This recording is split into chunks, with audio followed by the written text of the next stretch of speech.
Thinking of ditching the big wedding and running off into the woods, or to the beach, or the courthouse? Today we're talking elopements, why couples like them, and how to avoid family freakouts when you share your plans. And there's even a little ghost story, so grab your sage stick, hiking boots, and let's go. This is We Gather To.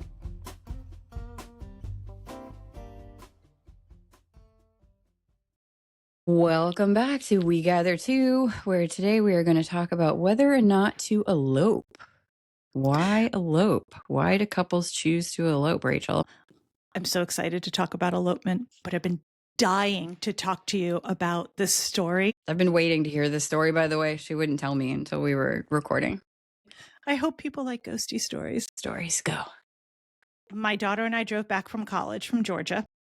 And we stopped in multiple places along the way. And one of our stops was in Gettysburg, Pennsylvania. And we stopped for the night at, a random Hilton Garden. Nothing big and fancy, nothing over the top. Not even really thinking about haunting anything. Just drove 7 hours and we're exhausted. Right. So we settle in for the night. We've got a room that backs up with the elevator of the hotel. So every now and then you'd hear ding, and then anyway.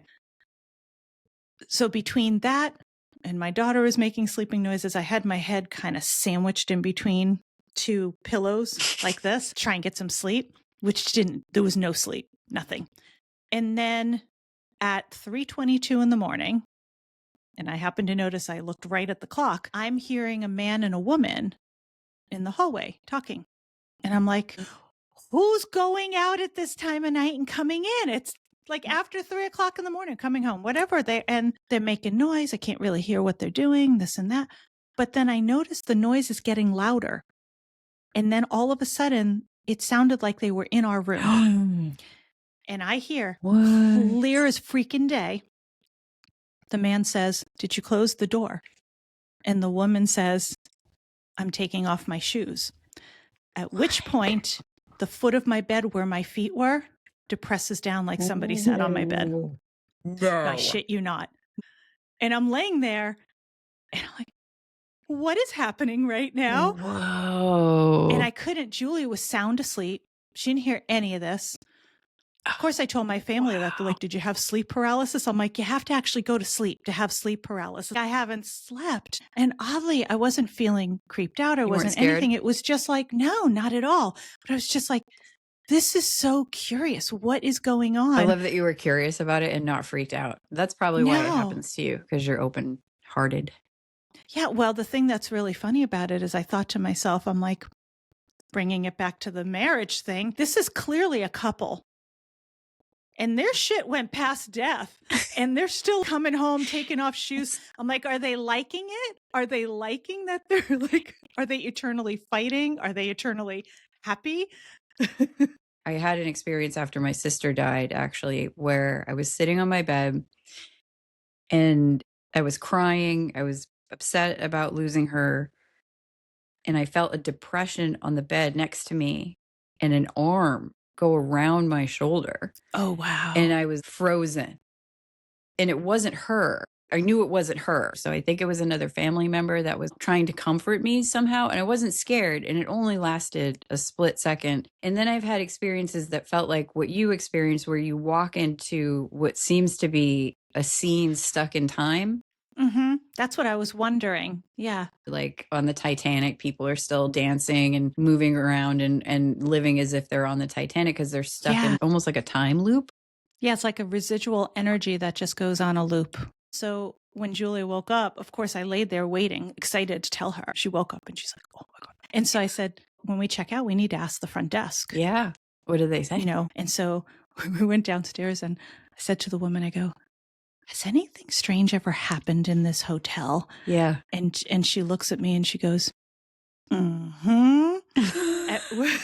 Wow, okay. At which point I get all the information. I find out that there's a gentleman who, during the night shift, likes to walk back and forth by the front desk. Oh. People have tried to communicate with him. He has nothing to say. He just walks back and forth. I found out that there is a little mischievous spirit in the hotel who they nicknamed Little Stevie. Stevie likes to turn the faucet on, open drawers, stuff like that.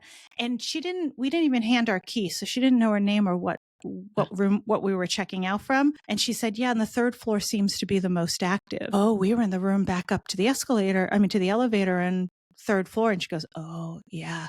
And so my son called us on the way when we were leaving, continuing to head north. And he looked up this hotel and he found a paranormal site. And this hotel has an entire page dedicated to it. I was just going to say, I bet if I Googled it right now that something would come up. Yeah. I sometimes wonder if places that are built on places that saw an enormous amount of grief happened there, that stuff maybe gets stuck there. But these people, they seemed pretty happy, like they had just gone to dinner. And they were coming back and settling in for the night. And I don't know, do you think they eloped? Maybe they eloped. So tell me about eloping. So when I was planning my wedding, and, I've been engaged a few times, and after you get married once and you have a big wedding, sometimes your second wedding doesn't, you don't necessarily need to have something so extravagant, and you want to just make it a little bit more private. Maybe it's about saving money. Maybe it's about intimacy. Maybe it's about family and trying to keep the drama down, depending on. But I just did an elopement last Saturday, and it was on top of a mountain. We were like, we're just going to meet here. And she wore a dress, and it rained, and it was kids, and it was great. It was no planning at all. It was kind of like everybody show up at the top of this mountain in this apple orchard at 2:00 on Saturday, wear your best, boom. And that was, and we're going to roll with it. And we did. Yeah, it was great. Pouring rain. And then they went and had a little reception. I think you're absolutely right with the desire for intimacy, the desire for that privacy. Being a person who absolutely hates public speaking, which is ironic because we're on here and talking to the world. I'm not really comfortable with this, but hey, and being the center of attention of anything. That's another good reason. And the family drama we talked about in a previous episode too. Sometimes you just don't want to deal with that. And second marriages, I hear that a lot with people who've been there, done that, the big everything. And they just want that really quiet, intimate experience. And sometimes they want to do an adventure, something. Waterfall, Maine is a big place for adventure. There's so many great options here. I even offer weddings in my garden, in my backyard. It has to be parties of 20 or less because of the zoning and stuff. Elopements and micro weddings, they sort of all go together in this niche market, right? They're the post-COVID landscape of weddings has really changed a lot, and the way people move forward and how much money they're going to spend and how big they want to go. If you had to pick something negative about it, what would it be? There's so much positive to it, but yes, just like anything, there are things you need to think about if you're going to decide you want to elope. And really probably the number one thing is you're going to have some people who are going to have hurt feelings. Yep. And we're going to talk about that shortly. How do you navigate talking to people about it? That's almost everybody's biggest concern when they decide to elope. It's like, oh, my aunts are not going to be happy. Yeah, my mom is not going to be happy that we're going off to get married at a waterfall in Iceland, which, by the way, you could take us. We'll go. Another thing which people maybe don't always think about that could be a negative as well is that you might have a little bit of regret that you didn't have the big dance party and all of those moments. A lot of people don't have that, but it's something to keep in mind because it may pop up. A lot of folks may elope and do their ceremony quietly off on their own and then have a party. Just sort of like, we're still going to have our dance bash, but we're just going to do it either not at the same time or whatever and end up having a big party anyway. Because there is a little bit of FOMO, I think. It also depends on your life structure. Like at this point in my life, if I were to get married again, and I have a very close group of friends, but I don't have a big group of friends anymore. So let's just keep it small. Actually, I photograph a lot of those kind of events where people have either gotten married somewhere else. And I've even photographed situations where they've gotten married, but then they have friends in so many different places and they don't want to ask those people to travel. So they go around to the different states and have mini parties. That's awesome. It's so fun because they're already married. The stress part is over with and they are there to celebrate with their friends and family. So, so that's super. I guess I don't know, we have it listed in the con only because if you're thinking an elopement is always inexpensive, that's where it could get pricey. How crazy do you want to go? Yeah. But I mean, really, when you think about the cons, that's all that comes to mind. But there's a whole lot of pros as well to doing not only an elopement, but also a micro wedding. We're going to talk a little bit shortly about the difference between the two, because some people use that interchangeable. So tell us the good stuff. Lower cost generally. The cost of an elopement is appealing if you are planning to keep it local. You don't have to travel. People don't have to fly in. If you do have an extended family throughout the country too, eloping sometimes is the option so that you don't have to put the pressure on the folks who you want to invite from out of town to spend the money. And especially after COVID, there were so many elopements where people did small weddings because they couldn't get access to their family members. If you have, I know a lot of people who have anxiety, like crippling anxiety, and to get up there in front of folks and not only be in front of everybody, you've got to say your vows, you've got to proclaim your love to each other in front of everyone. And not everyone is super comfortable with that, right? In some cases, it's so mortifying that it takes away from the joy of the entire day. I have seen brides who are like, I'm going to throw up. This is not what I wanted to do. And always end up on the other side, like, oh, so glad it's over. It's a real thing to struggle with that, right? Reduce stress. Don't have to worry about seating. Who's going to sit where. It alleviates the entire party part of it, unless you do have a small gathering. And the small gatherings often don't have big seating charts and all the detail-oriented things that you might have with a larger wedding. It's more casual. So even when you do that, it keeps the stress level down. And it's more customizable. You can just basically do what you want, not have to worry about pleasing anyone else. But then there's the, how do I tell my mom and dad that we're not going to have a wedding? You're going to have to break the news. Yeah. And it's better that you break the news ahead of time than it is that you wait, So here's our advice on how you go ahead and break the news. Number one, be honest.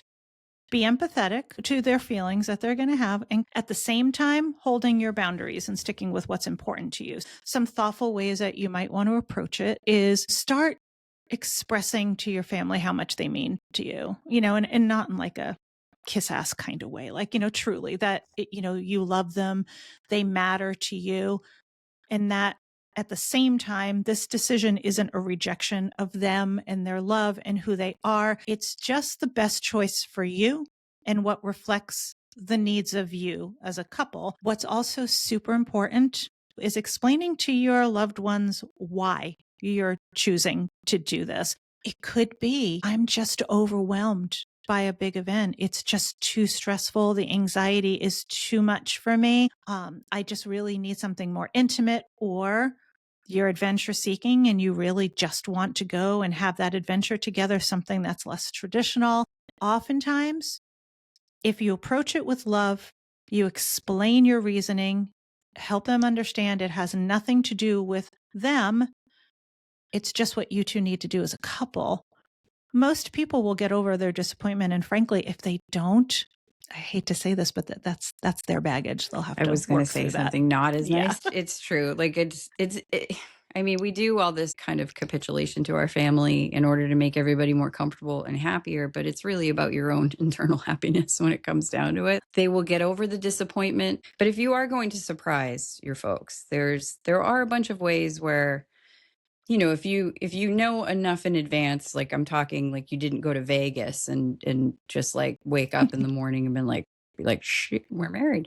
No, I mean like you. I vaguely remember Elvis.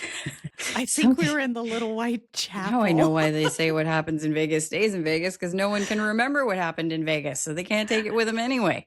Although this thing that's on your hand surprisingly doesn't stay in Vegas, and you got a lot of splaining to do about that one. Yeah, you're stuck with that.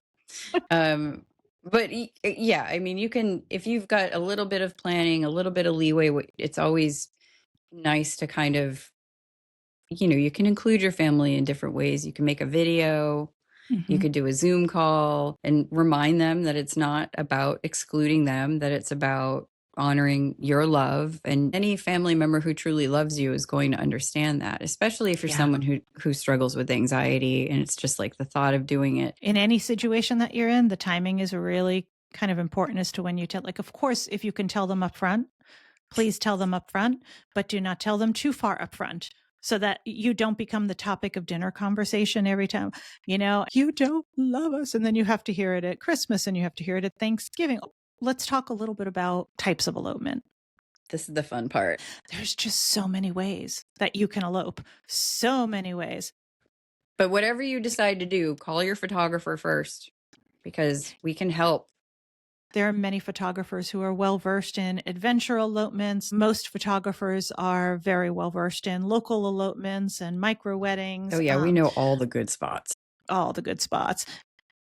So you really have to think about what your vibe is and what your style is that you're going for. You might get married locally at a courthouse. I know here in Maine, the Portland City Hall is gorgeous. I mean, courthouses in general are pretty cool. They're a neat editorial sort of vibe. It is. And then usually walking around the city, the hotels, you might do a little small after party at one of the restaurants in the Old Port. The destination elopement world is huge. Like, if you can think it, it's gonna happen. And beaches, mountains, cities, Acadia is a big thing. But here in Maine, there's also some lesser known places.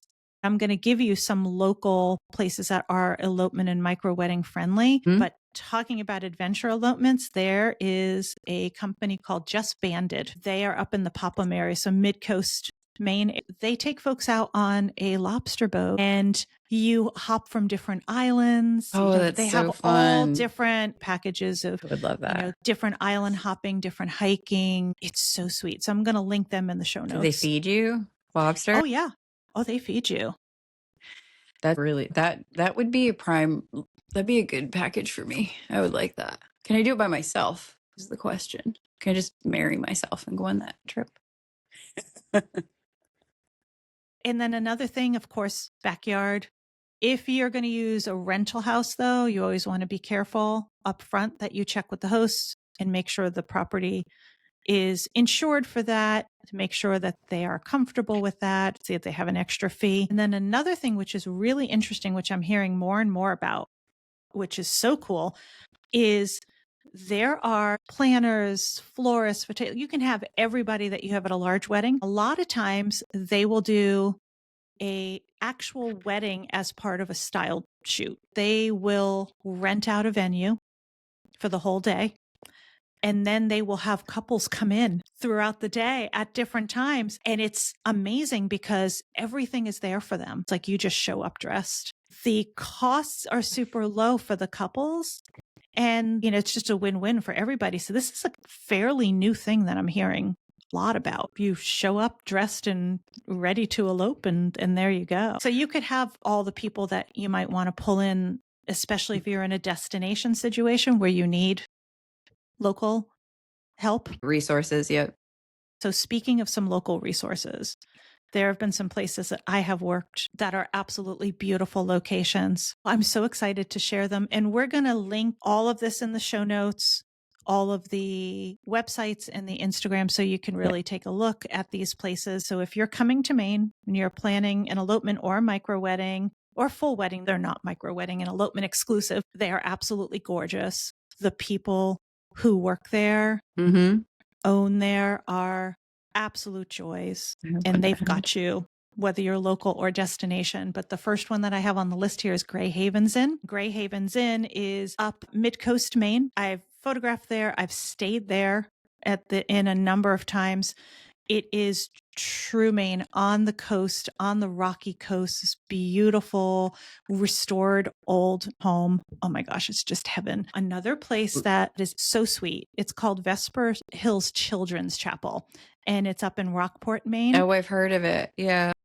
And the gardens. I've been there for the gardens, actually. So I know exactly sweet. what you're talking about. Wander the gardens, and then we'll go into Camden or Rockport. It's beautiful up there. You can't go wrong. Camden Rockport is one of the most gorgeous places. Bear Mountain Inn. Can I just talk about Bear Mountain Inn for a second? And how beautiful that is. Oh my gosh. And the owners are so lovely. And this place is so beautiful.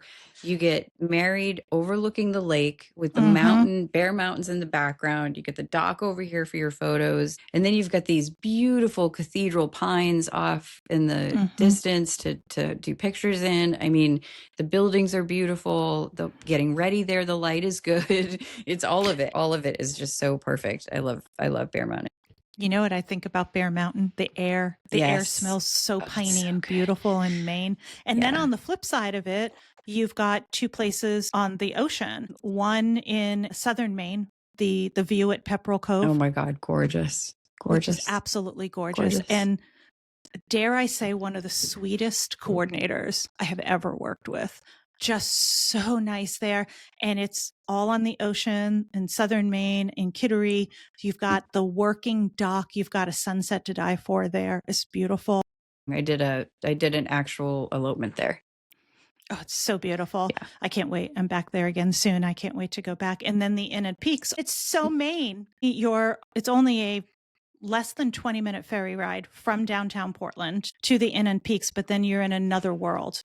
And it's just total island life. And speaking of coordinators, Jayson, just chef's kiss. Yeah. Like, he is so nice and has got it so down. It's just wonderful. And then I added onto this list because I'm super excited about this, a brand new place that's local here in Gorham, just slightly in from Portland. It's called the Yellow Field.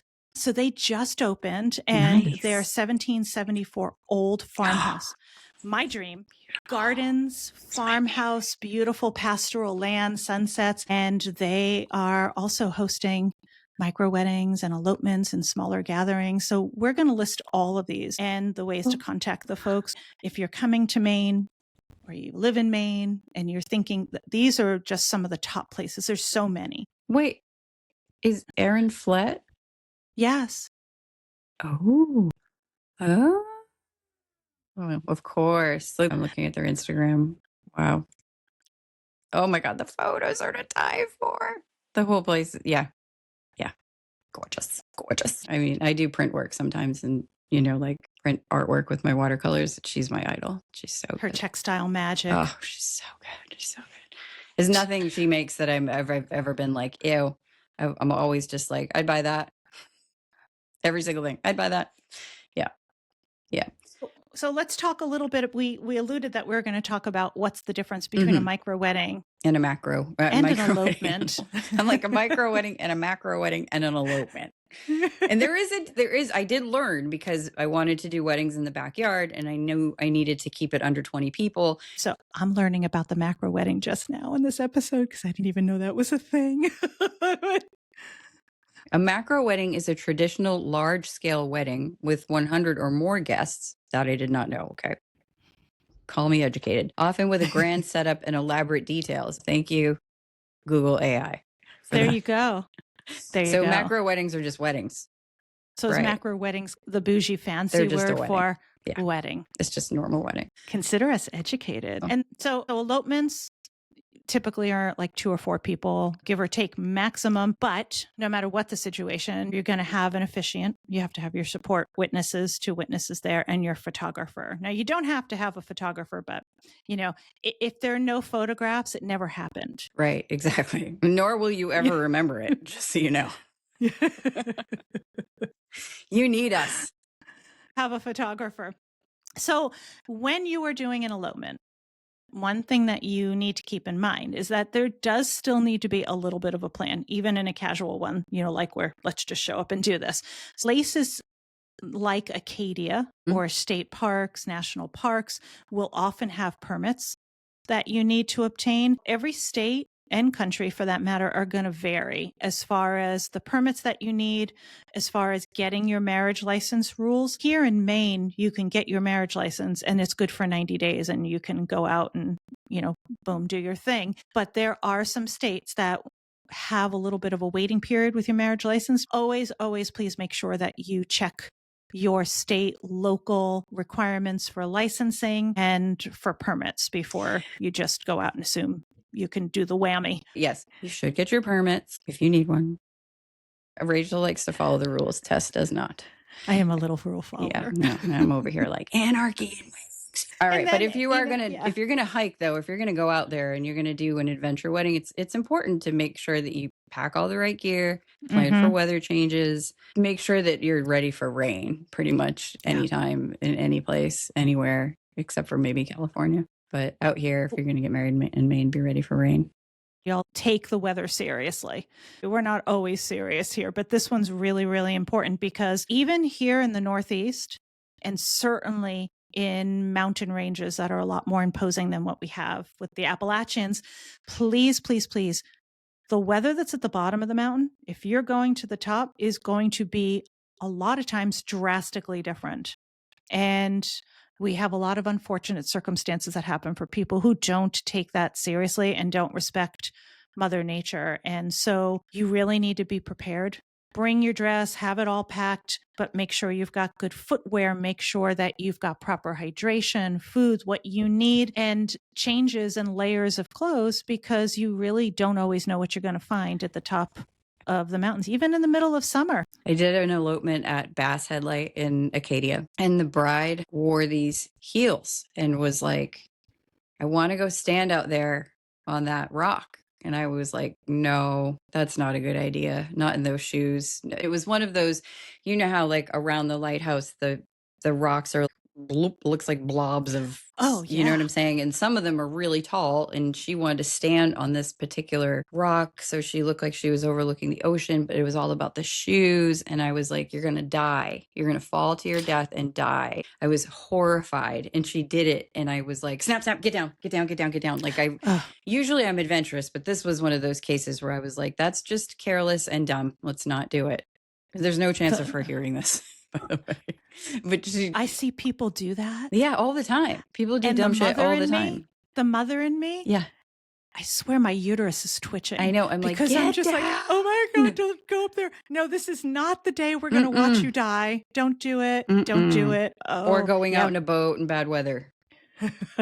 Right? Yeah. Oh, that's the other episode. It's funny because people will sometimes get their heart set on doing certain things, especially in Maine, when the scenery, and that is the reason why people come here for anything really, is because it's so spectacularly beautiful, right? Like, is it not one of the most beautiful states? I mean, all the states are beautiful, but Maine is really special. We're really lucky. We're really lucky. Yeah. And so they'll get this idea in their head that I have to do this thing. And then the weather throws a wrench in it. And they're just like, we're going to do it anyway. Screw safety because we planned it. I see that with younger couples. I'm like, I'm too old. Sorry. And I have kids, so I can't die. So I'm sorry. I'm going to have to stay here. Oh, awesome. Yeah. I've seen some crazy stuff. Well, crazy people, go out, enjoy it, and do your thing. Just be smart about it. And there's really a few questions that you want to ask, because you might actually be listening to this episode and you were thinking you wanted to elope, and you think you wanted to wear the 5-inch shoes out on the rocks of Otter Cliffs in Acadia. And we didn't mean to trash your dreams. Yeah, we didn't mean to trash your dreams. But here's the questions to ask. So when you're listening to this episode or you're thinking about elopement, are you getting more excited about thinking about the elopement? Are you a person who gets so anxious about the big day that this just sounds like a much calmer, better opportunity for you? Do you want to have more of a moment with your soul person, or do you want an event? And either is totally fine. You have to ask that question internally. What feels right for you? And I always love this because people don't stop to think about this one, but are you eloping for something? Are you running away from something? So, right. It is such a good question. And who thinks that's funny because I would elope to completely avoid my family. So, yes, I would be the running person. And I would elope because there's so many places in the world that I want to see and be part of. I'm like, I want to get married there, and I want to get married there, and I want to get married there. Right. So, That's true. I mean, that's true. And sometimes you can elope and travel and use the money that you were going to spend on a big wedding and go to Italy, spend the same amount of money and have a tiny little ceremony and bring us with you and still save a ton. Yeah. Right? I did that. Yeah. I did that. I've done it So too. I've gone to I London, did- Germany, England. Yes. England and London are the same place, but one of the England. sweetest elopements I ever did was actually in Tuscany in a hill town in Orvieto. Amazing. And the reason they chose that was because they had gone on vacation there. Yep. And they had biked through the countryside and fell in love with it and decided that that's where it all began. And that's where they wanted to go back. And it was just 6 of them. It was just the bride and groom, sister, brother, mother, father. Amazing. And talk about they got married in the city hall in Orvieto, a 17th century Renaissance palazzo, with gold gilded frescoes and everything all over the wall. And I don't know if we've made you go, oh, that's it, we want to elope, or wow, that's a lot to think about. There are so many different options. Now we know that a regular larger wedding is a macro wedding. So thank you for coming along for our journey of learning today. So with the idea of stripping it all back and having just the 2 of you makes you really excited and you love the idea of the intimacy of just a few people, then yeah, bleep it. Just let elope and take us with you, because a photographer should be there because you won't remember it otherwise. Yeah. Just in case we haven't said that several times during this episode. Bye, guys. Bye.